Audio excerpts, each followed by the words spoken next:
Baik, Bapak Ibu, kita sudah memasuki pertemuan ketiga ya.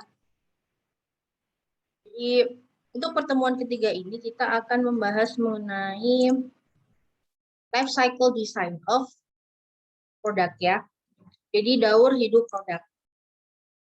Ini penting juga ya untuk dibahas karena kalau kita bicara life cycle itu artinya nanti kita akan mengetahui fase apa sih dari sebuah produk setelah produk itu sampai ke tangan konsumen sampai nanti dibuang gitu. Karena sudah tidak berfungsi lagi misalkan. Baik, sebentar saya share screen dulu. Jadi Bapak Ibu mungkin masih ingat ya, dalam sebuah life cycle produk ya, itu ada 1, 2, 3, 4, ada 4 step ya. Ada introduction di mana produk ini mula-mula dikenalkan ke pasar.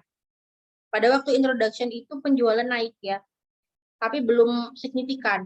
Jadi profit itu masih minus, belum menghasilkan profit. Kemudian produk mulai diminatin nih ceritanya. Udah mulai naik gitu ya, sehingga improvementnya itu naik drastis, sehingga profitnya itu naik drastis gitu, itu namanya growth. Setelah itu produk sudah mulai stagnan nih, memang naik tapi naik tidak banyak lagi salesnya atau penjualannya, itu sudah mature. Terakhir itu decline, sudah tidak diminati konsumen lagi, dan sudah saatnya ini sudah mulai terjadi kerugian gitu kalau sudah decline itu, karena penjualan itu menurun secara signifikan. Artinya ketika kita hubungkan dengan pengembangan produk begitu ya, itu harus memperhatikan life cycle produk.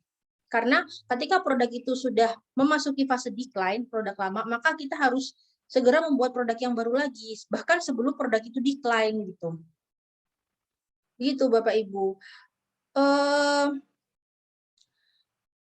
Selain itu, kalau kita bicara fase yang dilalui produk itu pasti yang pertama itu adalah kita tahu bahwa produk itu punya yang namanya fase, di mana produk-produk itu kapan akan melalui suatu fase-fase tersebut. Contoh misalnya, awalnya itu kita mendeskripsikan needs dari produk, ya kan? Kemudian needs produk tadi itu kita convert ke dalam produk melalui proses desain atau development. Selanjutnya kita produksi, kalau sudah konsep produknya jadi, kita produksikan produk tersebut kan. Setelah kita produksi jadi produk massal, kita distribusikan ke konsumen, kemudian digunakan oleh konsumen. Terakhir, ketika sudah tidak digunakan lagi, maka dibuang atau didaur ulang. Itu adalah merupakan proses alami yang terjadi di setiap produk. Ya, jadi ada 6 tadi. Perlu kita ketahui bahwa 6 ini itu sebenarnya bisa kita atur, ya, bisa kita atur optimasinya gitu.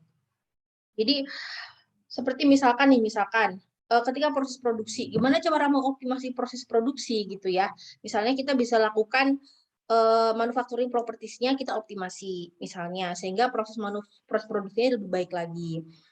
Untuk proses usage, gimana caranya kita mengoptimalkan? Nah, kita bisa melakukan hal-hal misalkan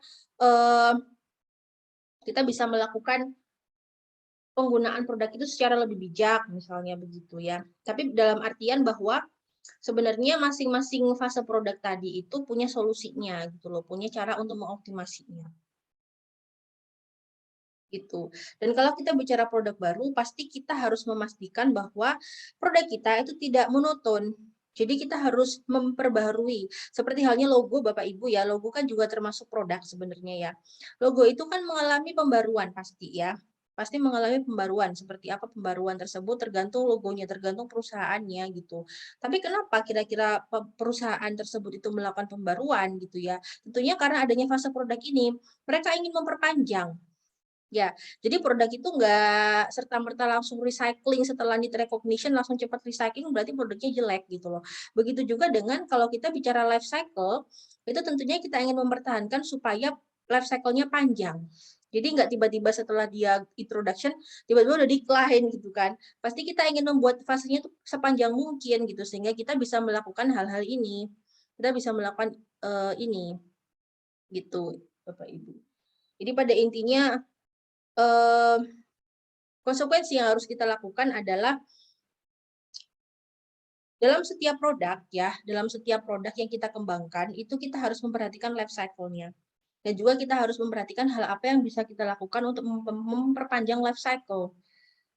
Tapi kita tidak bisa menghilangkan life cycle itu karena pasti nanti ada fase decline, pasti ada fase growth, pasti ada masa introduction, pasti ada masa maturity. Nggak bisa kita hilangkan, tapi bisa kita extend. Nah, itulah yang bisa kita lakukan. Termasuk juga ketika kita mempertimbangkan fase yang dilalui produk juga begitu. Bisa juga kita modifikasi gitu di dalamnya masing-masing. Tapi kita nggak bisa menghilangkan. Artinya setiap produk pasti melalui fase ini. Ya. Tapi di masing-masing fase kita bisa melakukan suatu proses untuk mengoptimasi gitu. Gitu Bapak Ibu.